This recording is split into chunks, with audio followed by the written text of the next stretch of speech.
Je voulais parler de cinéma, des sorties en ce moment. J'ai vu qu'il y a le Petit Nicolas qui va sortir. Le trésor du Petit Nicolas. Vous voyez ce que c'est, le Petit Nicolas, bien sûr, ça se passe dans les années 60. C'est une France un peu idéalisée. Voilà. Tout le monde roule en 403. Il n'y a pas d'arabe, enfin voilà. En gros, c'est ça le concept. Hein. Il a des petits copains qui s'appellent Agnan, Argan, Clotaire. Il n'y a pas de Rachid. Hein, il y a pas... Et puis en plus, l'affiche est très bizarre parce que vraiment, il y a tous ces gosses en petits shorts, petits pulls sans manches, un peu à mi-chemin entre Chucky, la poupée de sang, et un rêve érotique de prêtre. Vous voyez le... Vraiment, moi, j'aime pas du tout ce genre d'affiche. À vrai dire, ce que j'aime pas aussi, c'est que c'est des films qui se présentent tous comme étant des feel-good movies. Vous voyez ce nouveau concept, le feel-good movie? Il y a des affiches avec marqué « un film qui fait du bien ». C'est bizarre quand même, genre tu t'assois dans la salle et « ah, ça fait du bien ah. ». C'est un film ou une pommade pour les hémorroïdes enfin, les feel-good movies, c'est toujours la même chose. C'est souvent des films avec Cadmerade d'ailleurs. Cadmerade qui jouait dans le premier Petit Nicolas. Toujours un peu les mêmes rôles, Cadmerade. Il joue toujours d'un mec un peu sur le retour, qui vit dans un petit village et qui est genre entraîneur d'une équipe de football féminine, parce qu'il n'y a pas que les mecs qui en ont dans le slip, ou qui est dans un petit village, qui est directeur d'une fanfare féminine, de trisomique, parce qu'il n'y a pas de fausses notes. Vous voyez ce genre de film?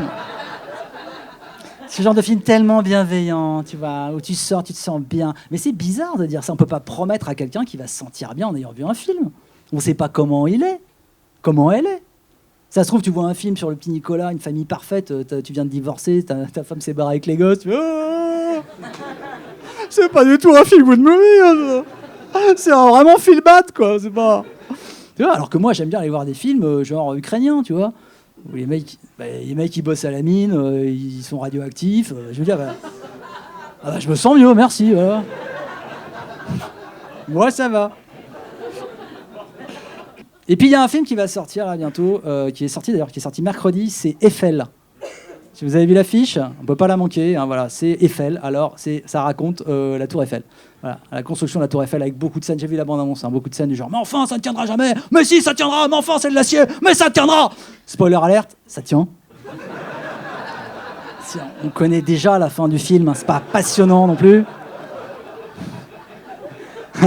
Alors vous allez me dire « Oui, mais bon, Titanic, on connaissait la fin aussi, c'était bien. » Ce qui faisait tenir le truc, c'était l'histoire d'amour. Et là, c'est pareil, il y a une histoire d'amour. Voilà, Eiffel retombe amoureux de son ancien amour de jeunesse.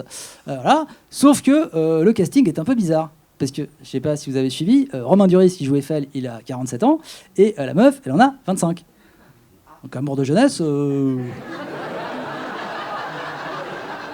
Je sais que Polanski a eu beaucoup de César, mais quand même, c'est un peu gênant. Et c'est Emma Mackey qui joue Mackey, que vous connaissez peut-être. Emma Mackey, elle joue dans Sex Education. Elle est franco-anglaise d'ailleurs, c'est assez marrant. Elle est née à Sablé-sur-Sarthe. Voilà, comme quoi ça n'a pas produit que Fillon. Ça a produit des trucs mieux.